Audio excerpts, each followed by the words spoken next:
Bien, buenas noches a todos y a todas. Solventados unos problemitas técnicos que nos llevaron a transmitir en otro formato, eso nos provocó un atraso. Agradezco en primer término la paciencia de don Víctor,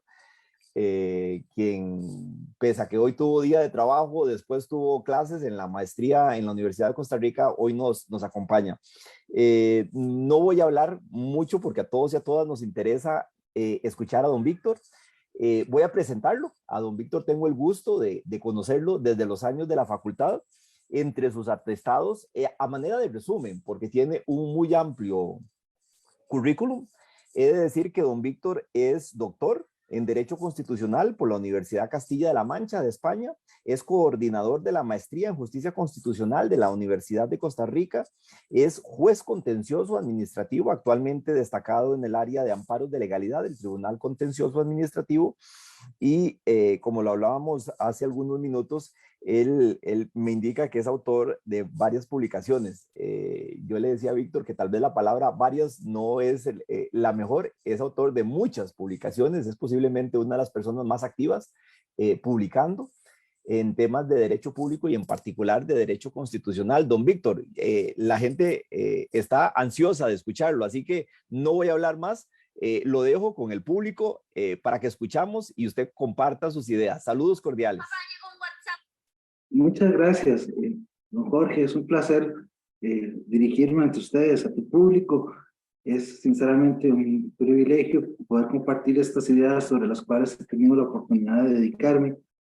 y formar parte de este ciclo de conferencias en relación con las fuentes del ordenamiento jurídico, las fuentes del derecho, y hablar un poco sobre la visión de la Constitución como fuente del derecho. Efectivamente, lo que se plantea en el constitucionalismo norteamericano, en la sentencia Marbury versus Madison, y que es llevado al constitucionalismo europeo a partir de las ideas del filósofo más importante del siglo XX, Hans Kelsen, en el sentido de que la Constitución es una norma y vincula plenamente las actuaciones y las omisiones de los poderes públicos, de los poderes constituidos, y hay una relación de sujeción de todo el ordenamiento jurídico, de todas las fuentes del derecho,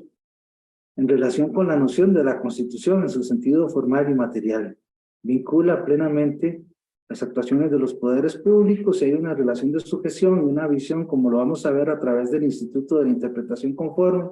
Se aplica la ley siempre que se ajuste al texto fundamental, a la Constitución normativa. Voy a permitirme aquí compartir unas diapositivas. Hay 5 ejes temáticos sobre los cuales me voy a pronunciar el día de hoy. En primer lugar, la Constitución es una norma jurídica y vincula plenamente las actuaciones y las omisiones de los poderes públicos.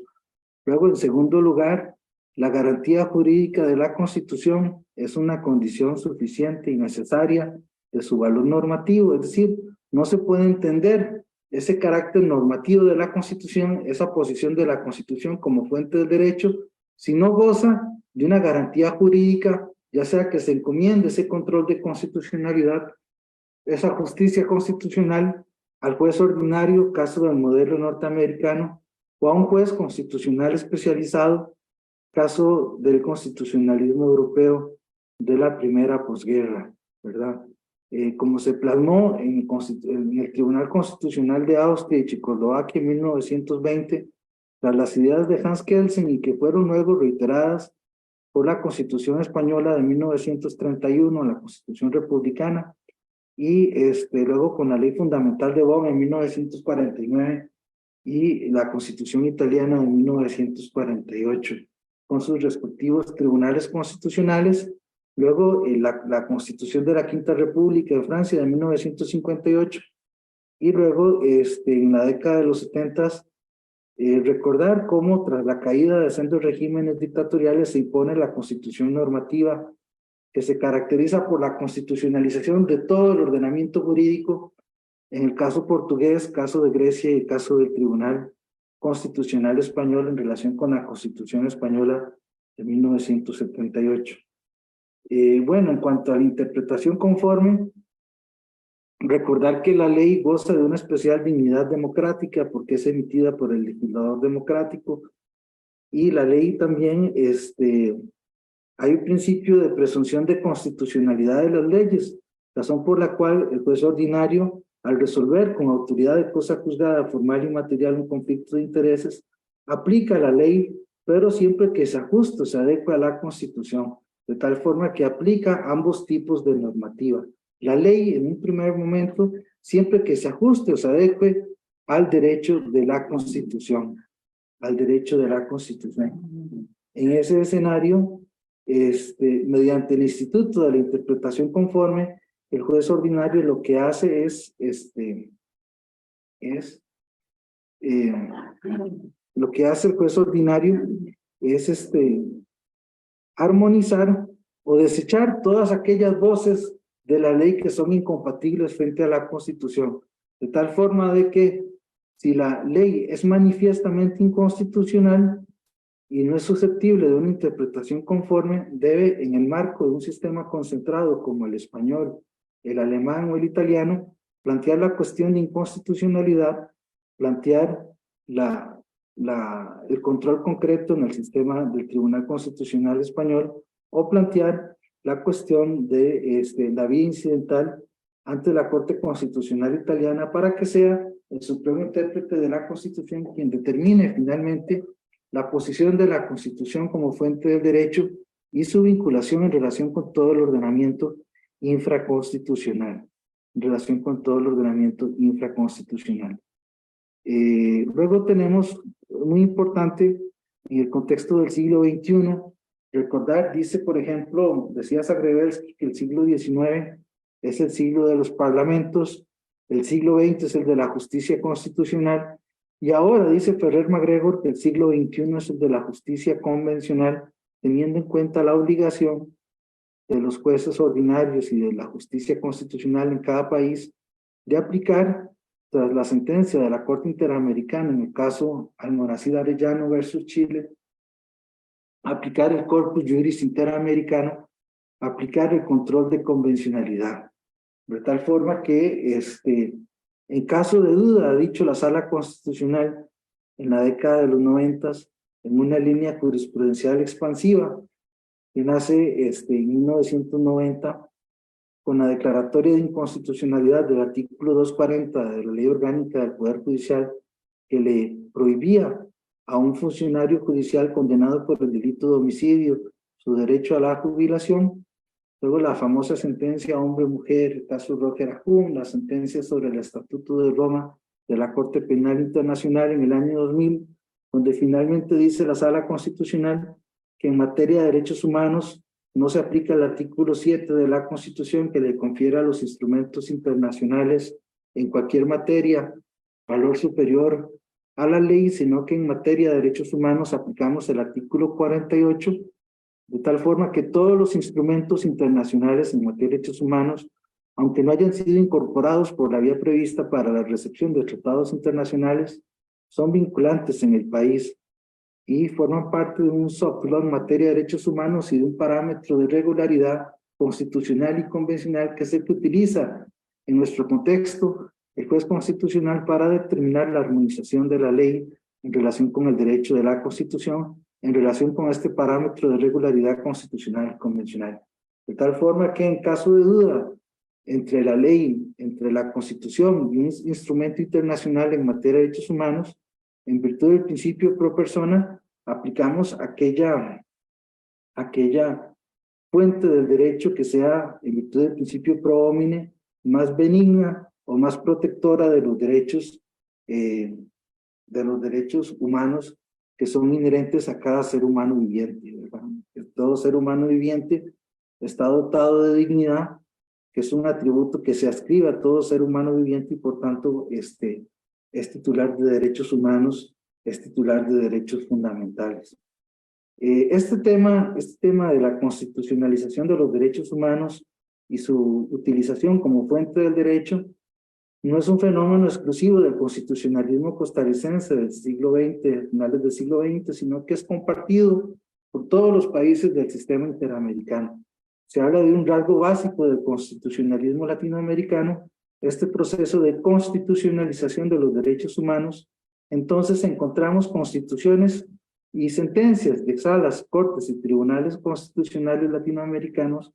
tendentes a dotar a los instrumentos internacionales en materia de derechos humanos de valor superior a la ley o al nivel de la Constitución o incluso supraconstitucional. Por ejemplo, encontramos sentencias de 1992 de la Corte Suprema de la República Argentina y la Constitución Argentina de 1994, en cuyo artículo 75 expresamente establece cuáles instrumentos internacionales en materia de derechos humanos son fuente del derecho y tienen valor constitucional. El artículo 23 de la Constitución venezolana, que también habla sobre el principio pro persona. El artículo también, las sentencias del Tribunal Constitucional del Perú, de la Sala de lo Constitucional de El Salvador, la primera en tema de lucha contra el terrorismo y la segunda en la represión del fenómeno de las pandillas juveniles que generaban delincuencia, la famosa ley antimaras, que se basaba en el derecho penal del enemigo, y entonces estos tribunales constitucionales, aplicando instrumentos internacionales en materia de derechos humanos, declaran la inconstitucionalidad de esta normativa. Luego también tenemos la sentencia de la Corte Constitucional de Colombia del 2003 sobre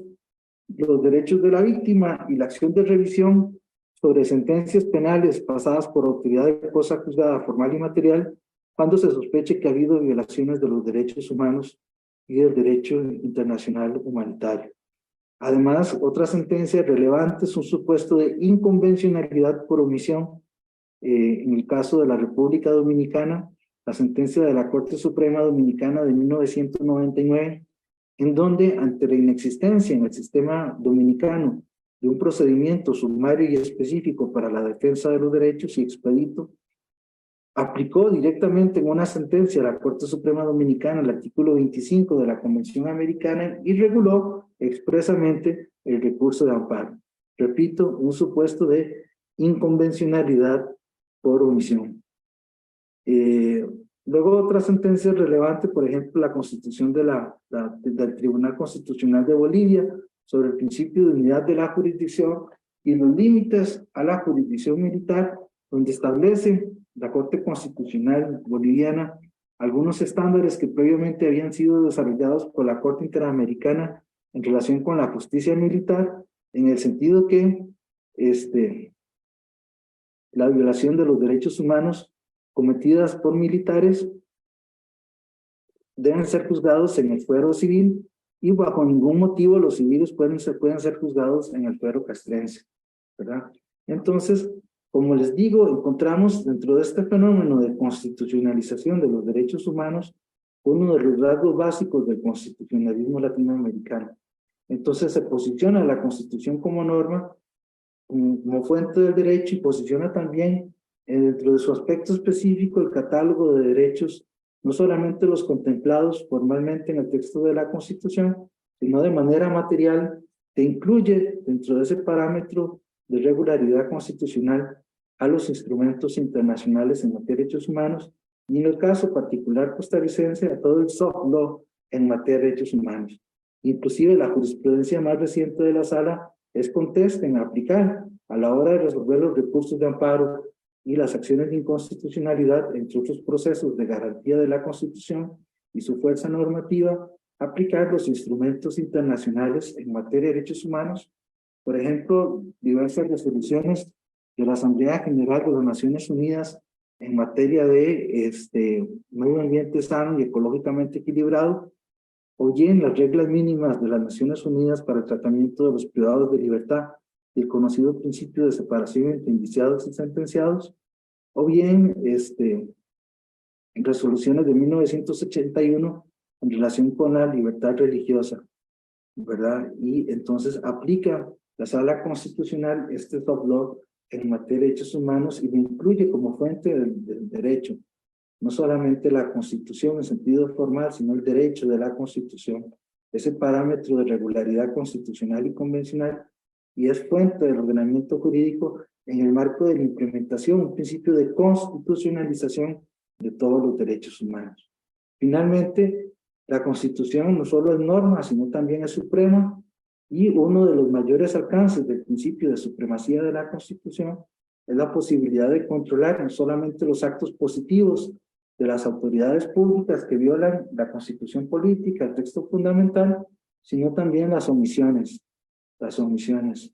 Y entonces, el control de inconstitucionalidad por omisión es el mayor alcance del reconocimiento de la Constitución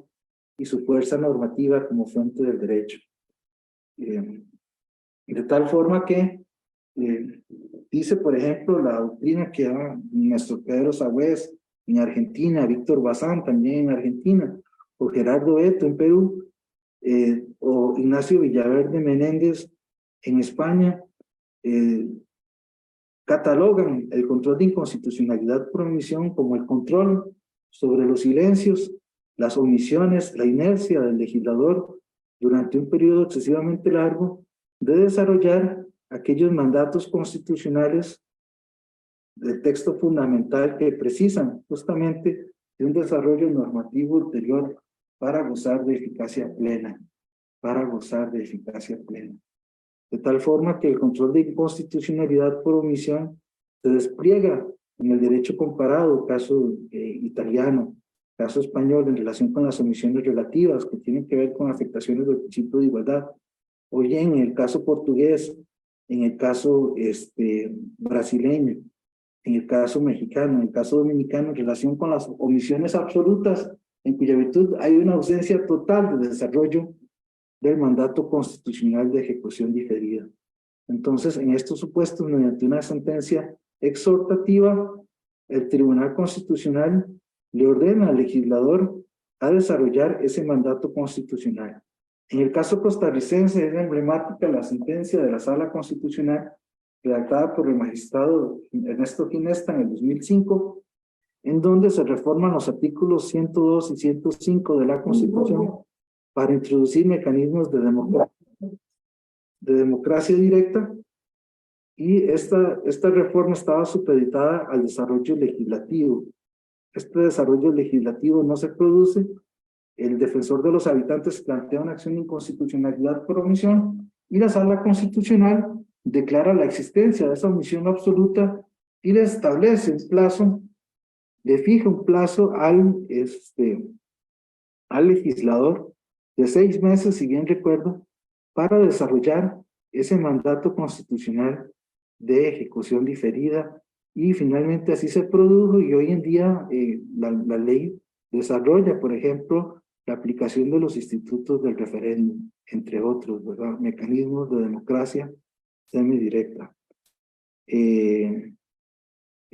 Bueno, eso en cuanto a los ejes temáticos de la charla de hoy. Bueno, esto un poco para conversar. Finalmente, lo que se entiende por Constitución, como en su visión normativa y en su posición como fuente del derecho que ocupa dentro de la pirámide de Hans Kelsen, está en la cúspide y es la fuente de todo el ordenamiento jurídico. Hay un principio de constitucionalización de todo el derecho, y entonces todas las demás fuentes del ordenamiento, de acuerdo con los artículos 6 y 7 de la Ley General de la Administración Pública,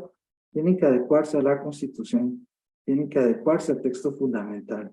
Y en relación con las normas con rango de ley, ese control de constitucionalidad lo desarrolla en nuestro sistema bajo una hipótesis hiperconcentrada, la Sala Constitucional de la Corte Suprema de Justicia, de acuerdo con el artículo 10 de la Constitución, que le atribuye la posibilidad de desarrollar el control de inconstitucionalidad sobre las normas de cualquier naturaleza. Dice el artículo 10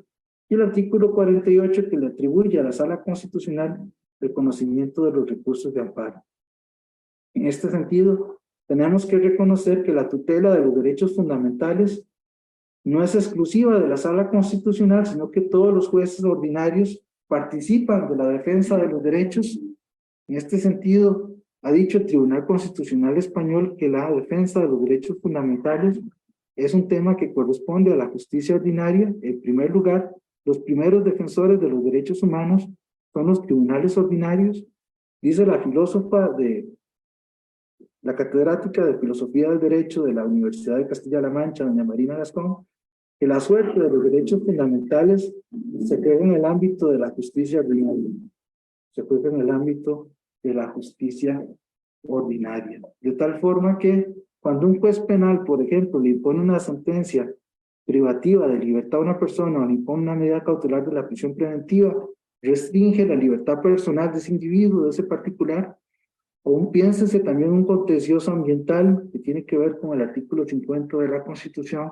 o el procedimiento de expropiación en el artículo 45 del texto fundamental, la justicia laboral, la justicia civil, en donde se plasman todas las dimensiones del principio de la autonomía de la voluntad, etcétera, etcétera. Entonces, la justicia ordinaria participa ampliamente de la tutela de los derechos. Y no existe en Costa Rica un recurso de amparo, sino que existen varios recursos de amparo. Por ejemplo, el recurso de amparo contra efectos de derecho público, artículos 29 y 30 de la Ley de la Jurisdicción Constitucional, el recurso de amparo contra sujetos de derecho privado, artículos 57 y siguientes de la Ley de la Jurisdicción Constitucional, dentro de lo que se conoce como la eficacia horizontal de los derechos, es decir, cuando dice la Ley de la Jurisdicción que procede el recurso de amparo contra sujetos de derecho privado cuando realicen o desarrollen potestades o servicios públicos o se encuentren de hecho o derecho en una situación de poder frente a la cual los remedios jurisdiccionales comunes son claramente insuficientes o tardíos. Luego también tenemos el amparo de petición, el amparo por violación del derecho a un procedimiento administrativo pronto y cumplido, el famoso amparo de legalidad que se conoce en la jurisdicción contenciosa administrativa a partir de la jurisprudencia conjunta en el 2008 de la Sala Constitucional y la Sala Primera de la Corte Suprema de Justicia. Luego también tenemos el amparo para la tutela del derecho protegido en el artículo 14 de la Convención Americana de Derechos Humanos, el derecho de rectificación o respuesta frente a informaciones inexactas y agraviantes que se pueden publicar en los medios de comunicación colectiva, artículos 66 y siguientes de la Ley de la Jurisdicción Constitucional. Luego tenemos también el amparo electoral, que de acuerdo con el Código Electoral y la jurisprudencia también del Tribunal Supremo de Elecciones y de la Sala, le corresponde al Tribunal Supremo de Elecciones para la tutela de los derechos político-electorales. Luego tenemos el habeas data, que lo conoce en un primer momento la Agencia de Protección de Datos, y entonces hay diversos recursos de amparo en el sistema jurídico costarricense. Luego también recordar en cuanto a la visión de la Constitución como norma, varias cosas. En primer lugar, como fuente del derecho, que es la Constitución, dice el profesor Manuel Aragón que es un instrumento de control de poder. En su libro Constitución y Control de Poder, el profesor Manuel Aragón, que es un libro clásico, distingue claramente dentro del control jurídico y el control político. El control político, que por definición es discrecional, que no tiene un parámetro objetivo de valoración y que se ejerce, por ejemplo, en la Asamblea, en el control parlamentario, las comisiones de investigación, etcétera, etcétera. Y el control jurídico, que es el que despliega la justicia constitucional, la justicia ordinaria, la jurisdicción contenciosa administrativa, que sí tiene parámetro objetivo de valoración, que es el ordenamiento jurídico, la Constitución, en el caso de la Sala, que hay obligación de justificar fundamentadamente de manera razonada ese control jurídico y solo se despliega el reglado bajo los supuestos que se establecen en el sistema normativo. Y entonces dice Manuel Aragón que la Constitución es un instrumento de control de poder que sirve para defender los intereses de los grupos minoritarios frente a la acción de las mayorías parlamentarias. Casualmente, uno de los rasgos básicos del constitucionalismo latinoamericano es lo que el profesor Néstor Pedro Sagüez llama el proceso de deconstitucionalización de las constituciones, en donde encontramos, por ejemplo, en el caso venezolano, en el caso nicaragüense, en el caso salvadoreño, constituciones normativas, pero quien ejerce la garantía jurídica de la Constitución no sirve como control de poder, sino que se convierte en un apéndice del Poder Ejecutivo. Y entonces se terminan centralizando, se termina concentrando el poder en el seno del Poder Ejecutivo, no hay independencia judicial, y entonces, finalmente, la Constitución deja de ser un instrumento de control de poder, se vuelve una mera carta política y es despojada de su fuerza normativa y es despojada de su función como fuente del derecho, fuente del ordenamiento jurídico. Caso venezolano, caso salvadoreño, caso nicaragüense.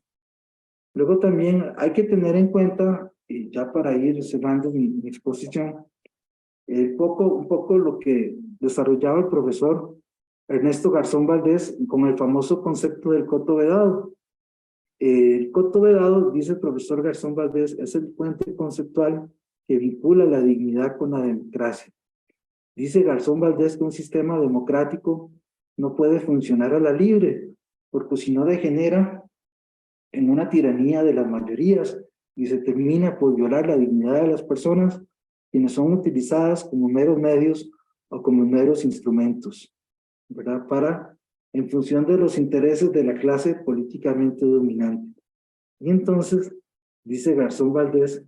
que el concepto de coto vedado, entendido como los derechos de primera y segunda generación,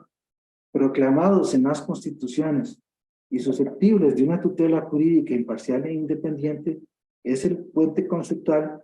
el coto vedado que vincula la democracia con la dignidad de las personas. La dignidad, que es un atributo que se adscribe a todo ser humano viviente, así como todo ser humano viviente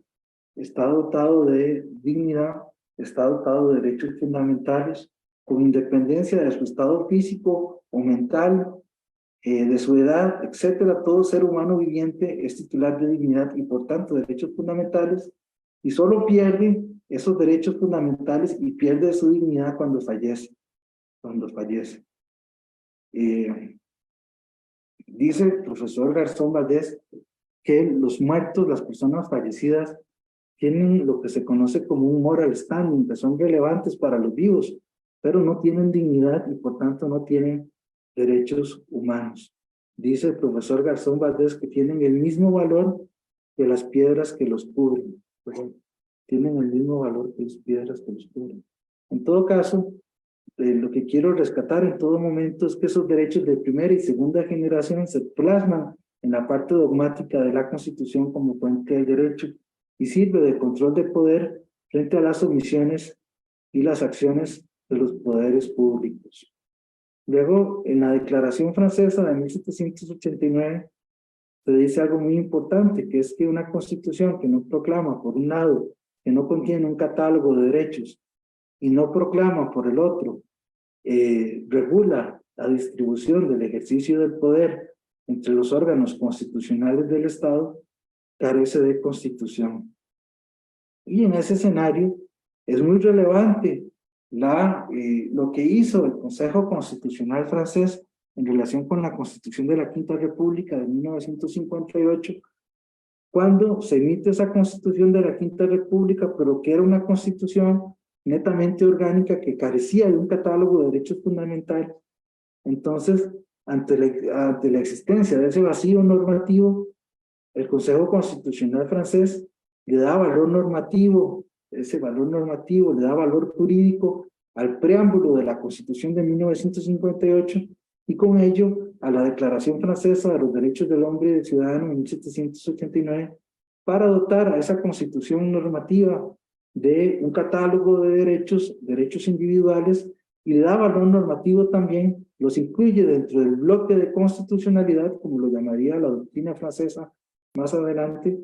al preámbulo de la Constitución de 1946 para dotar a esa Constitución francesa en el ámbito de los de derechos económicos, sociales y culturales. Finalmente, en el 2008 se establece una reforma del sistema procesal francés para introducir la QPC, que es la cuestión prioritaria de inconstitucionalidad, que es lo que le permite al Consejo de Estado o al Tribunal Supremo, en el contexto francés, plantear cuestiones prioritarias, ejercer un control de inconstitucionalidad posterior sobre las normas con rango de ley,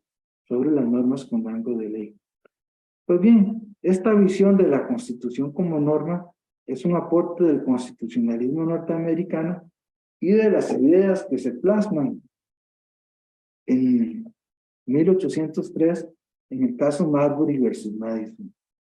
Y bueno, y esto da origen al modelo norteamericano de justicia constitucional que se caracteriza por el método difuso de justicia constitucional.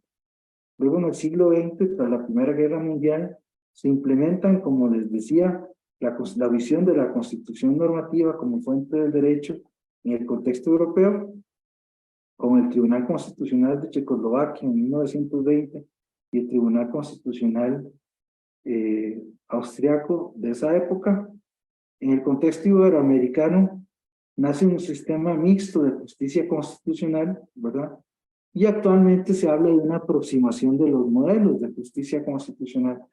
Por un lado, en el contexto norteamericano, es muy relevante la sentencia dictada en 1958, en el caso Cooper versus Aran, que dice don Néstor Pedro Sagüez, que es un segundo Marbury versus Madison, en donde lo que dice la Corte Suprema que la interpretación que ella hace sobre la Constitución es la ley suprema sobre la tierra. Con lo cual, dice el profesor italiano Lucio Pegoraro, que todos los sistemas de justicia constitucional políticamente son concentrados, y si no, véase, por ejemplo, el cambio de paradigma que sobre materia de libertad religiosa ha tenido, y otros temas conexos ha tenido la Corte Suprema Norteamericana a partir del cambio de integración en el gobierno de este señor Donald Trump, ¿verdad? Entonces ahí cambia el paradigma. Y por el otro lado, en el modelo europeo, hay también una mayor participación del juez ordinario en la justicia constitucional, sobre todo en el Instituto de la Interpretación Conforme, participa el juez ordinario de la justicia constitucional, y también, por ejemplo, en el control del conflicto normativo entre las normas preconstitucionales y la Constitución, el Tribunal Constitucional Federal Alemán y la Corte Constitucional Española han dicho que este tema se resuelve con la derogación y es un tema que debe ser conocido por la justicia ordinaria. Pues bien, en el siglo XIX, ya para ir terminando mi exposición de esta noche, mucho se ha discutido sobre, por ejemplo, sobre el tema, se ha referido a Zagrebelsky en su libro Derecho Dúctil, o también a la profesora Marina Gascón en sus publicaciones, sobre la distinción entre el Estado legislativo de derecho y el Estado constitucional de derecho. También Pérez Royo también ha escrito en su manual de justicia constitucional un avance sobre la visión normativa, un desarrollo de la visión de la constitución normativa como fuente del derecho. Y lo que dice, siguiendo al profesor español José Acosta Sánchez, dice que las constituciones europeas del siglo XIX y las constituciones francesas y alemanas del siglo XIX son expresiones de un constitucionalismo sin constitución, porque estaban desprovistas estas constituciones de mecanismos jurídicos de garantía del texto fundamental. De ahí que, por ejemplo, la Constitución alemana de 1871 fue reformada materialmente mediante las famosas cláusulas de Frankenstein en materia tributaria, que eran normas con rango de ley que eran inconstitucionales, pero que lograron reformar la Constitución porque no había quien las declarase como tales en los procesos que los juristas alemanes, Laban y Jelinek, llaman mutación de la Constitución. En lo que toca al Estado legislativo de derecho en el contexto europeo en el siglo XIX, la configuración del principio de separación de poderes se reconduce hacia una primacía de la legislación por sobre todas las fuentes del derecho. La Constitución estaba desprovista de fuerza normativa, era únicamente una mera carta política, de que había un principio de primacía de la legislación, y se crean institutos para reforzar ese carácter prevalente de la legislación por sobre las otras fuentes del derecho. Se crea, por ejemplo, el principio de legalidad y la jurisdicción contenciosa administrativa para regular a la administración. Se crea el recurso de casación para controlar la aplicación que de la ley hace el juez. El juez debe circunscribir, no crea derechos, sino que el juez debe circunscribirse, aplicar el método literal, el criterio de la subsunción para resolver las controversias. No hay creación del derecho por parte del juez, hay un principio de independencia judicial, pero como les digo, en el siglo XIX hay un principio de prevalencia del legislador por sobre los otros poderes públicos. Así como el siglo XIX, decía Zagrebelsky, lo repito, es el siglo de los parlamentos, el siglo XX es el de la justicia constitucional, y finalmente el siglo XXI es el de la justicia convencional. ¿Qué pasa en Costa Rica? Bueno, en Costa Rica, en la Constitución derogada de 1871, se establece un control político que lo ejercía el Parlamento. Y los jueces ordinarios, a la usanza norteamericana, empiezan en la sentencia de Chinchilla versus Ureña en 1888-1889 a desarrollar un sistema difuso de justicia constitucional que es severamente criticado tras la sentencia Alfaro versus Registrador en 1914. De ahí que a partir de allí los jueces fueron reticentes en ejercer el control de constitucionalidad. En 1936 se reforma el Código de Procedimientos Civiles y se establece una acción de inconstitucionalidad en el seno de la Corte Suprema de Justicia. Así se mantiene en la Constitución de 1949 y finalmente en 1989 se implementa la Sala Constitucional de la Corte Suprema de Justicia, ¿verdad? ¿Quién es, como les digo, la que ha colocado a la Constitución en un primer lugar como fuente primigenia de todo el ordenamiento jurídico? Ocupa un lugar capital y primordial en su visión como fuente del derecho, Bueno, algunos otros temas, la Constitución, les decía, no es solo como norma, como fuente del derecho, no solamente es norma, sino es suprema y vincula plenamente las actuaciones y las omisiones de los poderes públicos. Hay un principio, sirve como parámetro de validez de todo el ordenamiento infraconstitucional. Este principio de supremacía constitucional ha sido proclamado en los artículos 20.3 y 1.3 de la Ley Fundamental de la República Federal Alemana, en el artículo 91.1 de la Constitución Española y en el artículo 4.2 de la Constitución de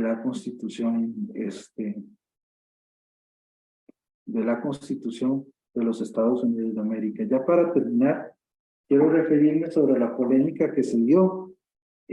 a propósito de la Constitución de Weimar entre Carl Schmitt y Hans Kelsen. Carl Schmitt decía que los términos justicia constitucional son contradictorios, mientras que Hans Kelsen, como todos sabemos, abogaba por la defensa de la Constitución en un tribunal constitucional independiente fuera del Poder Judicial. Decía Carl Schmitt que los términos justicia constitucional son contradictorios porque la Constitución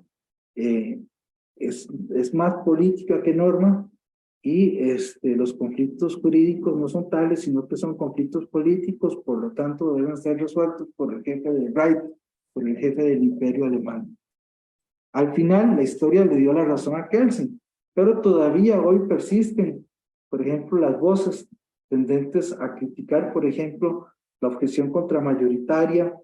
de la justicia constitucional, que ellos lo que dicen es que cómo es posible que jueces que no son nombrados democráticamente puedan declarar inconstitucionales normas que sí son emitidas por el legislador democrático. Luego también recordar, por ejemplo, el enfoque de Pegoraro, que él relativiza esa distinción entre el control político y el control jurídico. Dice que en muchas ocasiones el juez constitucional, mediante los fenómenos de la judicialización de la política y politización de la justicia, actúa como un juez político, como un órgano político. La judicialización de la política se da cuando los órganos llamados a tomar las decisiones políticas fundamentales al interno de un Estado no lo hacen, sino que por obra de los mecanismos de la justicia constitucional en Costa Rica, el control previo es el juez constitucional quien toma la carga política de esas decisiones. Y el control político, que es lo que se da, por ejemplo, en Venezuela o en Nicaragua o en El Salvador, en donde las cortes constitucionales terminan resolviendo los casos con criterios netamente políticos y se terminan convirtiendo en meros apéndices del Poder Ejecutivo. Y finalmente, en lo que toca a la objeción contramayoritaria del Poder Judicial, hay argumentos que se han dicho que es un falso paradigma, porque No debemos soslayar que quien ejerce la interpretación de la Constitución y la defensa de la Constitución es el juez constitucional, porque así lo establece la Constitución, así lo establece el texto fundamental, y el texto fundamental es, por obra del poder constituyente originario, la máxima expresión de la voluntad popular del pueblo. Mientras que el poder legislativo, por definición, es un poder constituido y está sometido al texto fundamental. De ahí que es relevante estas objeciones que se plantean en cuanto a la legitimación democrática de los tribunales constitucionales, tema que ha sido desarrollado, por ejemplo, en Latinoamérica por Carlos Nino Gargarella, o en España Víctor Ferreres, o también que nace esto de la jurisprudencia norteamericana, en donde estos temas tienen mucha relevancia, teniendo en cuenta que los jueces de la Corte Suprema norteamericana son electos de manera vitalicia. Agradecer sinceramente la oportunidad que me dan de desarrollar estos temas sobre la Constitución como norma, la Constitución como fuente del derecho, temas muy amplios, pero que a mí en lo personal me apasionan y disfruto mucho cada vez que tengo la oportunidad de comentar estos temas. Agradezco sinceramente don Jorge, la oportunidad y te cedo el uso de la voz. Muchísimas gracias. Espero que hayan disfrutado de esta exposición tanto como lo hice yo. Muchas gracias. Muchas gracias, don Víctor. Ahí verá los comentarios después que están poniendo las personas que nos acompañan. Lo invito a que los lean. Son comentarios muy bonitos. Tenemos muchas preguntas, pero en razón de que sé que se encuentra cansado, voy a hacer alguna filtración. En particular, a las personas que nos piden que don Víctor ahonde en el tema del amparo de legalidad y de la diferencia entre instrumentos internacionales y tratados, ya algo dijo don Víctor. Tengo algunas otras preguntas y siguen entrando, por cierto, sobre otros temas que creo que me gustaría plantearle más a don Víctor. Voy a empezar primero por las personas que se identifican como estudiantes de licenciatura. Don Víctor, una persona, doña Yancy, le dice, profesor, ¿podría aclararme el concepto de qué es la constitución material? Sí, bueno, ahí hay dos temas, la constitución en sentido formal y la constitución en sentido material. Este es un tema clásico de la teoría de la Constitución. En la Constitución en sentido formal son todas aquellas normas que formalmente, valga la redundancia, forman parte del texto de la Constitución, ¿verdad? Y han sido emitidas conforme el proceso, el procedimiento que la Constitución establece, ya sea para su reforma o son producto del poder constituyente original. Mientras que la Constitución, en sentido material, se refiere a todas aquellas normas del ordenamiento jurídico que, aunque no están en la Constitución formalmente, sí forman parte del derecho de la Constitución. Por ejemplo, en el caso costarricense, los instrumentos internacionales en materia de derechos humanos. Gracias, don Víctor. Don Pablo se identifica como estudiante de licenciatura de la OLACID y pregunta, profesor Orozco, ¿qué significa el diálogo entre cortes? Bueno, ese es un tema también muy bonito. Les recomiendo las publicaciones del profesor Haider Miranda sobre el tema. El diálogo entre cortes se produce, por ejemplo, cuando, le voy a poner esto como un ejemplo, durante los primeros años de funcionamiento de la Sala Constitucional, ahí cuando la Sala tenía que iniciar sus tesis sobre, por ejemplo, las normas preconstitucionales, entre otros temas, ¿verdad? La Sala Constitucional desarrollar durante sus primeros 5 años su jurisprudencia, utilizó o receptó de manera directa, aunque sin citarlo formalmente, salvo casos muy contados, la jurisprudencia del Tribunal Constitucional Español. Entonces, de esa forma, mediante ese diálogo, se van, los tribunales constitucionales van receptando jurisprudencia de otros tribunales y van desarrollando su propia doctrina a la hora de conocer el alcance de los derechos fundamentales. Por ejemplo, en el caso del Tribunal Constitucional de República Dominicana, ellos me consta que utilizan mucho la jurisprudencia de la Corte Suprema de la Justicia de la Nación de México, de la Corte Constitucional Colombiana y de la Sala Constitucional a la hora de resolver sus casos. Y, por ejemplo, también el diálogo puede ser horizontal, como el que le acabo de desarrollar, por ejemplo, entre tribunales constitucionales, o puede ser vertical, como es el que se ha producido a propósito del control de convencionalidad entre la Corte Interamericana de Derechos Humanos y las distintas salas, cortes y tribunales constitucionales latinoamericanos, en donde la propia Corte Interamericana, para reforzar su tesis del control de convencionalidad, ha citado casos, por ejemplo, de Costa Rica, en donde justamente desarrollaba la Sala Constitucional esa aplicación preferente en virtud del principio pro homine de los instrumentos internacionales en materia de derechos humanos. Eso en el marco de un diálogo vertical. Sí, Entonces, en este diálogo que se fundamenta también mucho en el principio de universalidad de los derechos humanos, bueno, ¿verdad? Entonces, conforme se va extendiendo la globalización, se va extendiendo el alcance de los derechos y entonces se copian sentencias y sentencias emblemáticas que se dictan en una jurisdicción, luego son incorporadas a la doctrina doméstica. Gracias, don Víctor. A las personas que nos están viendo, pues les agradezco mucho el interés de preguntar. Por cuestiones de tiempo vamos a ir limitando ya el tema de las preguntas, porque si no vamos a tener a don Víctor hasta las 12 de la noche y creo que mañana tiene que trabajar. Don Víctor, voy a transmitirle 3 preguntas más, a ver si usted a bien tiene contestarlas. Y vamos cerrando la actividad de esta noche. Una persona nos dice, por favor, pregúntele al profesor Orozco qué opina de la teoría de las normas pétreas que sostiene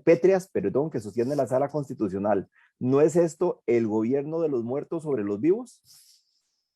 Sí, bueno, en realidad la Constitución no establece normas pétreas, ¿verdad?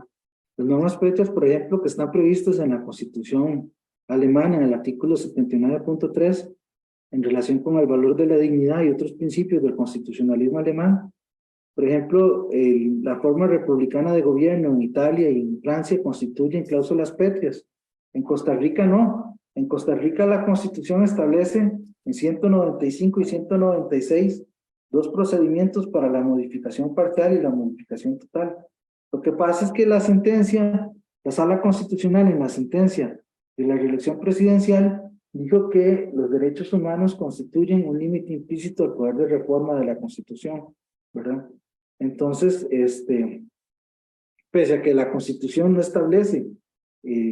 esa distinción, entonces, no sé, hay gente que está de acuerdo con eso porque se le da relevancia a los derechos humanos y tal,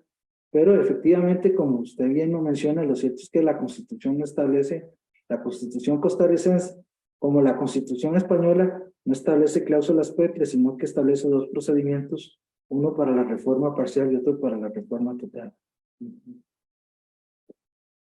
Buenas noches. De previo a cerrar la actividad, y justamente por eso ingresamos, quiero ofrecer las disculpas en cerca de 100 transmisiones que tenemos en el grupo de Derecho Administrativo. No se nos habían presentado los percances que hemos experimentado hoy en la noche, con un retraso al inicio y un corte de fluido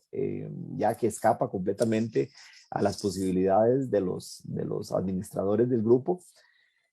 Por la hora, quiero agradecer al profesor doctor Víctor Orozco, quien muy gentilmente ha compartido sus conocimientos con las personas que conforman el grupo de Derecho Administrativo. Don Víctor, muchas gracias de corazón, sinceramente.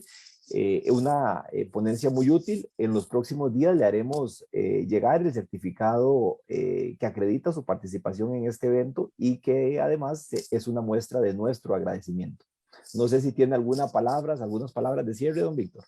No, agradecer sinceramente la invitación, la oportunidad de discutir estos temas que a mí me apasionan y que, bueno, son relevantes también, ¿verdad? Dentro de lo que es para los estudiosos del derecho público, el derecho constitucional. Muchas gracias, Leiva, y siempre estoy a tus órdenes. Sí. Muchos años tratando de jalar a don Víctor del derecho constitucional al derecho administrativo. Él sabe que no me deja mentir. Ahí cada vez que me lo topaba por ahí, le decía, Víctor, hay que venirse más para el administrativo. Y Víctor me decía, no, me gusta el constitucional. Sin embargo, sé que anda en esos temas desde que éramos compañeros en la facultad. En fin, don Víctor, muchísimas gracias y buenas noches. Un abrazo.